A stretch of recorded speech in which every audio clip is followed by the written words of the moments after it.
Indonesia is well known for many things, but one thing they're particularly well known for is batik, wax printed and dyed cloth.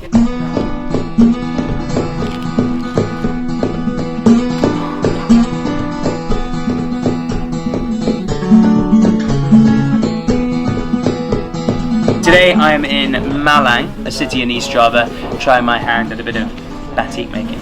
Our hosts for the day in the batik dyeing process are Leah over here. Hello Leah, selamat pagi. Pagi. And Pat Suki. This guy is the teacher, making sure we don't mess things up. Bagus sekali. I just called him Tasty.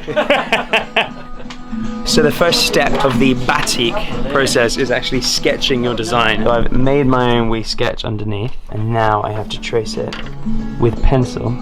Step 2 is getting the actual wax on the cotton.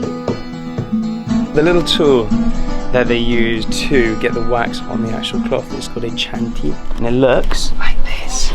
Then, once your wax design is completed, like so, next step of the process is the colour dyeing. So you choose your colour, you get a little pot of dye, this fancy little brush, and you basically dab the cotton.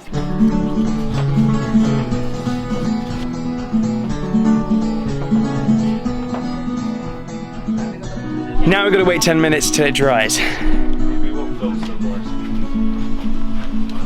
The next step is washing all the wax away that we've painted on the cotton.